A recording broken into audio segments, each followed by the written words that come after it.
Hi everybody and welcome to A Question of Property. Joining me on the panel here today, we have Paul Mahoney, Head of Nova Financial Group.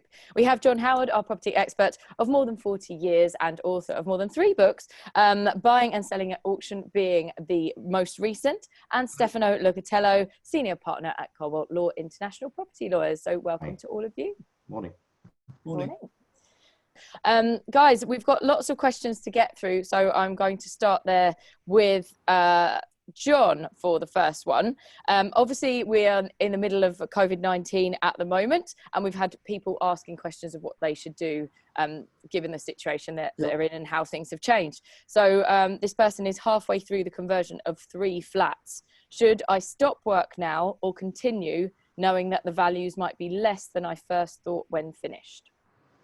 Well, it's a very good question, and obviously whoever's emailed that in is obviously very concerned and worried, and I feel for them. Being a developer, being an investor, having a project half finished can be quite scary in a situation like this, because one, even if you want to finish it, you probably can't get the materials at the moment, which I find very odd that materials can be delivered to site. And I cannot see why they've closed all those types of businesses, because it seems madness to me. Anyway, I thought they were considered essential work. Still. Well, I would have thought so, but a lot of them have closed. A lot of them have closed. Right. It's a shame, especially paint businesses. Well, you think people want to paint the houses at home, wouldn't you? You leave them open, they can deliver it. But anyway, never mind. So this situation, if they've got the money to finish, I would definitely finish it. And there are a couple of reasons for that. One is if they don't finish it and they get into trouble, they'll be selling it to people like me at a knockdown price. And they definitely don't want to do that. And if they finish it, if they've got the money to finish it, they've got some options. They might be able to rent it. They might be able to sell them still, but for less money, perhaps, maybe not. They may be able to refinance it. There's 3 options there, perhaps, potentially. Whereas at the moment, if you don't finish it, you've got one option, and that's to sell it to someone like me at auction or privately. But either way, it won't be a good outcome. So your advice is to just get it finished by any stretch that you can. I know it might be a hollow victory, as it were, because in as much that you might be working for nothing virtually, but you've got more options when it's finished. And like we said in the last show, you could always, if you can afford to, you can rent them and keep them for a few years and then sell them. You've got more options, so please try and get them finished. So Paul and Stefano, any thoughts on that situation? Yeah, just a comment. I suppose it depends how much work that they've got left to do. Yes. But at the moment, it's not really a good time to be finishing a property right now, because finding a tenant is almost impossible. And refinancing is almost impossible. But I suppose selling is almost impossible as well. What's that, sorry?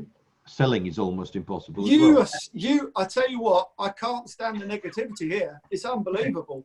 No, let me finish. I suppose what I was thinking was that if there is 3 to 6 months work to be done there, and they can manage to finish it in that 3 to 6 months, hopefully that gets us out of this COVID-19 situation.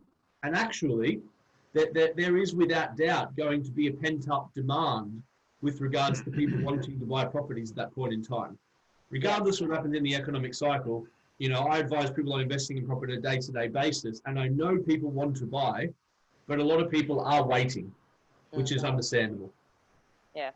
So in that case, it could actually be a good time, really, to get everything done that you need to do. To leave yourself in a position, if you can financially finish it, of course, exposed by not having it finished is madness. And Stefano, any thoughts to that situation? No, John said it all. Okay. Okay, let's move on to the question then for Stefano. I have a foreign mortgage. I can't pay it as I'm now on furlough, and I don't have enough to pay my English outgoings, let alone my foreign mortgage. What should I do? What happens if I don't pay my mortgage? I'm assuming they mean the foreign one here. And would the bank chase me in the UK and take my assets here, or am I safe? So it's a lot of questions, but yeah, I suppose it's the secondary mortgage or outgoings. The first thing to do is to contact the lender in Spain, Italy, France, Portugal, wherever it is. If you can't speak to them direct, get someone who can speak the language to contact them and to voice your message to them, which is that you can't pay it.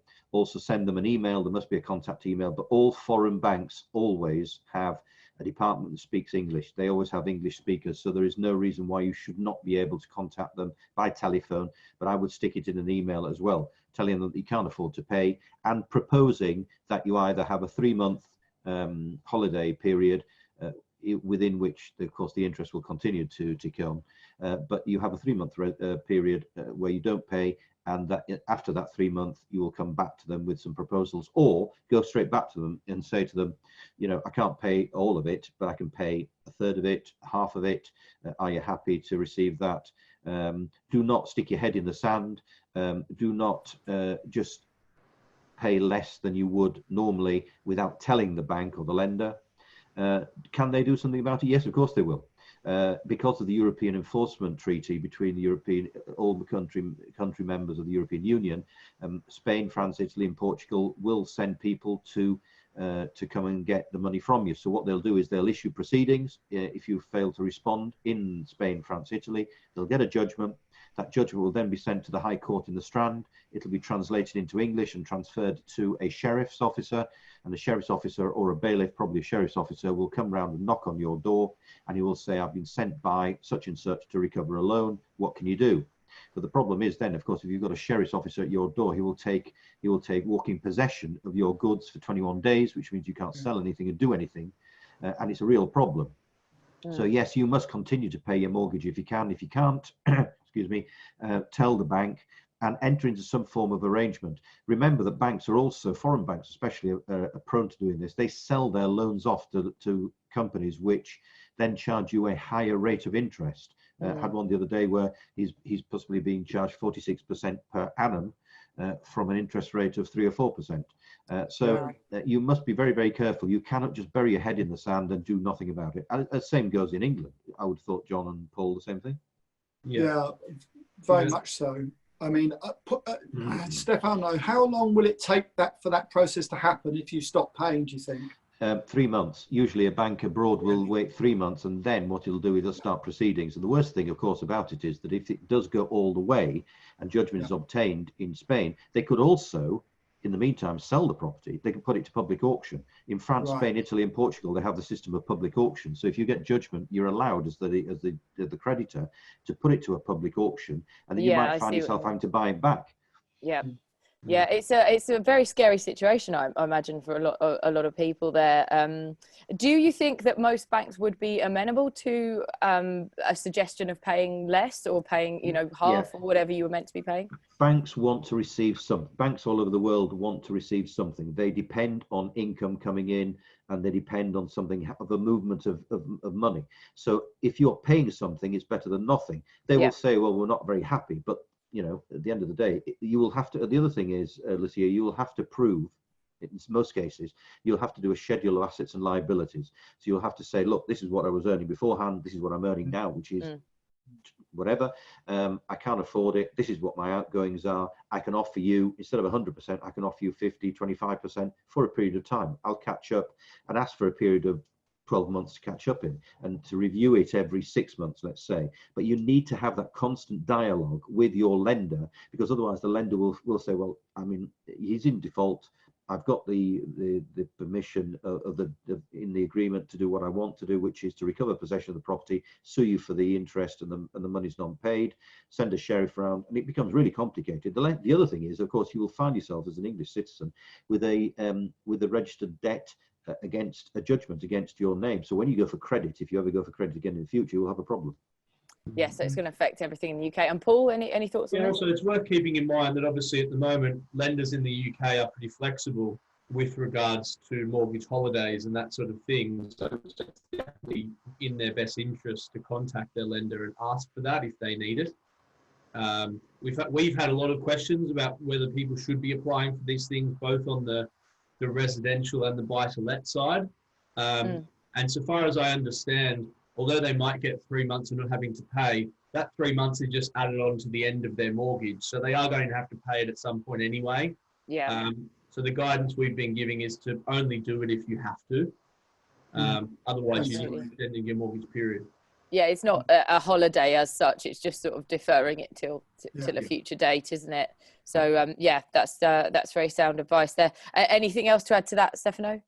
No, not really. I mean, I think we're in a very fluid situation. I think if the situation gets worse, notwithstanding the fact that John thinks it's going to get better, but if the situation does get worse, I think banks will have to come into a common thought, which is, yes, we're going to have to give people holidays, and we are going to have to stop paying the payment of interest, because if people haven't got money, what are you going to do? If you haven't got money, you can't pay it, and if they can't live and they don't have a house and all the rest of it, I think this has got a long chain of progression to go, and I think we're just at the start of it. Yeah, absolutely. Okay, a question now to Paul, please. Do you think the British banks will be in any financial difficulty after this situation, sort of linking on from what Stefano was just saying? Yeah, look, always try to be positive, but I think that there is going to be repercussions on lenders, and I had a long conversation with somebody about this yesterday, so far as where the buck stops with regards to mortgage holidays, that sort of thing. For example, a residential or commercial tenant refusing to pay means that, the landlord's not getting their money. The landlord then refuses to pay their lender, and the lender's not getting the money. And that seems to be where that buck stops. So it is going to affect it seems like it will affect the revenues of banks. But of course, in saying that, it's in the best interest of government to have robust banks, to therefore have a robust economy. So the government is helping out individuals and businesses to a certain extent. And they'll probably have to help out some banks to a certain extent at some point when this flows through that cycle that I think, Stefano referred to before. So again, I don't have a crystal ball. I don't know which banks are going to be in trouble, but it'd be hard. I think it's hard to just assume that they're not going to be in trouble, because I think some probably will. Yeah. And John, any thoughts on that situation? Yeah, yes, I love banks, as you know. I really love them. I actually got an offer from a bank on Saturday morning, which I was very pleased to sign and send back, I can assure you. And that was at 3%, so that's pretty good. Okay. But I'm only borrowing 50%, of course, and that makes a huge difference what you're borrowing. Yeah. So what I would say is that British banks have been stress tested after the last disaster in 2008 to a very, very strict level. I'm told much stricter than most other European banks and world banks. So I think in this country we're better off probably than certainly some of the other European banks. I mean, especially someone like Italy, obviously, who presumably, Stefano, is bankrupt, isn't it now, isn't it? We are never bankrupt, John. We are one of the only countries in the world that has its own gold reserves, my friend. 21 trillion euros worth of it. Well, you might need to sell some of that, I think, the way things are going. Our banks never go into bankruptcy. They're always picked up by the government. Yeah. Funny enough, like the banks in the United Kingdom were. Can I just say, thank goodness we're not in Europe anymore, because we'd be supporting Italy once again, and all the other countries that can't look after themselves. John, I heard the other day that Italy is deciding on whether to come out of Brexit. They're doing it of the Europe thing. They're doing a Brexit themselves, and well, good for them. I know you and I disagree on it, but there we go. We don't disagree on anything, John. Are we going to go down the Brexit route? How is COVID-19 going to affect the Brexit situation, do we think? Just one point on what John said, and I should have raised it myself. It is a good point. The lending in the UK is quite robust. We spoke earlier about buy-to-let. When you think about an average maximum lending of 75%, and I think the average across the landlords in the UK is about 60-65%. that means that the equity in those assets that the bank's money is secured against is substantial. So, for them to lose money on those assets is very unlikely, in my opinion. So there is that consideration that actually they're not overstretched to any extent, in my opinion. The only thing I would say, Paul, is the ones that concern me are the bridges, because they're charging, in some cases, 15 to 20%. They've borrowed more. Most people that bridge tend to borrow more. Some of them are 75, 80% probably. John, they're usually private equity money as well. So, yeah, true. They lose their money. No one's going to shed a tear, are they? No, let's not worry about them, eh? Okay, so another question for you here, John, now. When everything is back to normal, Yes. do you think that the domestic residential market is going to take a hit on values? Okay, so this is what I think will happen. Crystal ball time. It's a crystal ball time, of course it is. But as long as we don't have massive job losses, and we come out in the next 8 weeks or so, we are seeing in our final country offices we have across Norfolk, we're seeing most our sales, agreed sales, holding together at the moment. And we believe that there is a pent-up enthusiasm and demand for people moving and getting on with it once we come out of this, as long as it's not too long. And the government realise that the housing market is hugely important to the economy, massively important. You think you buy a house, you put new carpets in, you put new kitchen in, bathroom, builders, roof, heating, it goes on and on and on. So as long as we come out relatively quickly, we believe that the domestic market should hold up okay. Yes, there'll be the odd person that can't go ahead because they've lost their job, and of course they will, and and there won't be a massive growth. We know that as well. As for the developers and people who have got high interest, high borrowings, that's very different, and that there will be opportunities there going forward without question. I think this is a good time actually to ask now to all of you, what do you see as, we're trying to keep a positive spin on things here today. What do you see as being some of the positives to come out of this situation in terms of the property market and in terms of all of your sort of specialisms?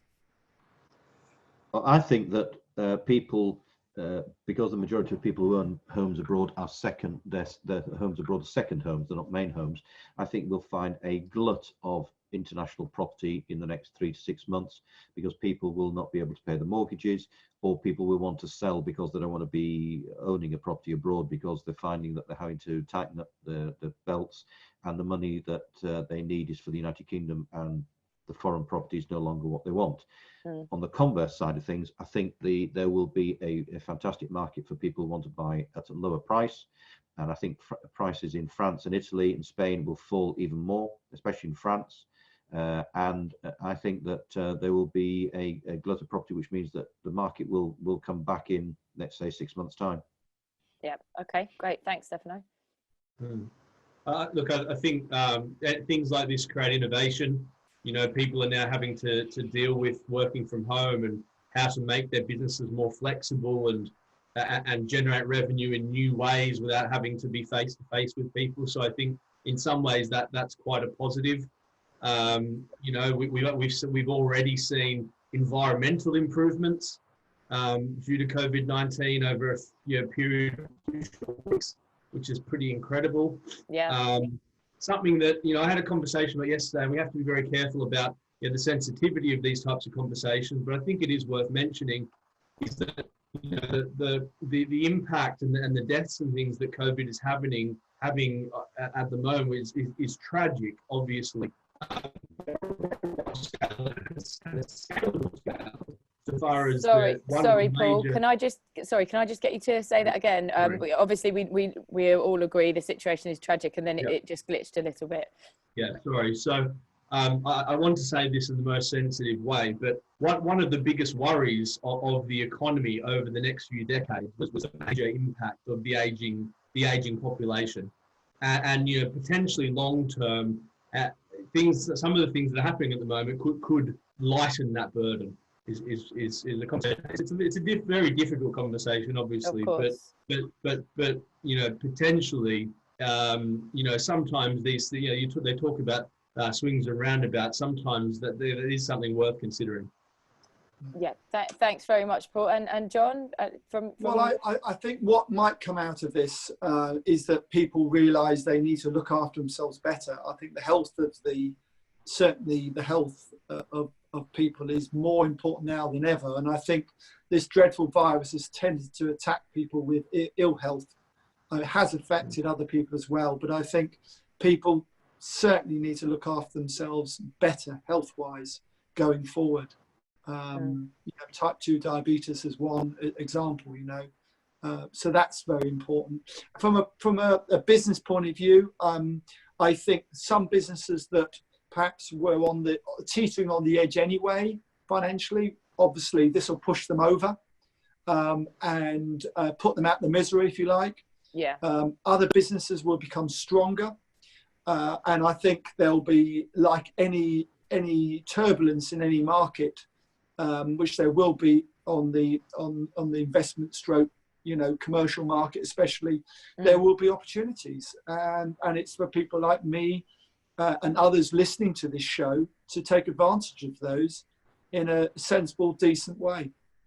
I guess it's affecting so much of people's lives, isn't it? It's kind of like travel and everything. Do you think it's going to affect within the property market the way that people work? Like, do you think going forwards, more and more people just will continue to work from home and more sort of satellite offices like that? I had a conversation yesterday with a client of mine who's a manager in a very large London city-based company with about 5,000 employees in London, right. All of which are now working from home.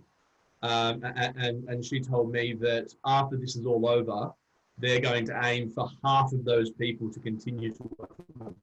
Wow. So, you know, that's 2,500 people from one company that are now not going to be working in the City of London.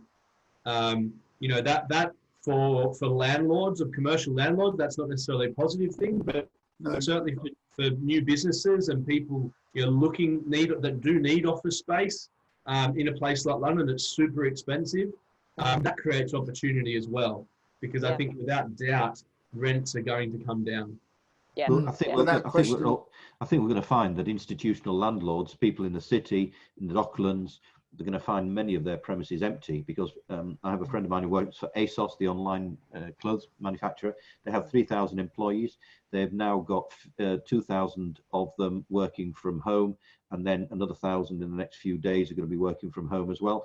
That means there's going to be anyone there, and they've decided that probably the majority of them can work from home in the future. Amazing. People like Google at King's Cross, and in Old Oaks, in Old Street, where all the technology people are, they've all realised that they don't need to be in buildings which cost a lot of rent to maintain to actually exercise the businesses. High-tech businesses like that don't need premises like that. I suppose in that way, maybe Stefano and guys, like, that's going to help them to potentially recoup some of the losses that they might have had. Do you think there will be a different way that the actual owners of the properties use that space now that they're not using them as offices? Well, I think that certainly, of course, you know, with the PD schemes around at the moment, people will look at other ways of developing and dealing with their own properties. The biggest problem a lot of these landlords are going to have, and we all have it, is empty rates. You know, empty rates is a massive amount of money for people. And of course, if you're a shop at the moment, you're not paying any rates for a year. But if that shop becomes empty, it's the poor old property landlord investor, people like me, having still to have to pick up the rates. That is, unless it's listed. If it's listed, there's no rates. I think, Lucia, just one point. I think that the planning laws will change.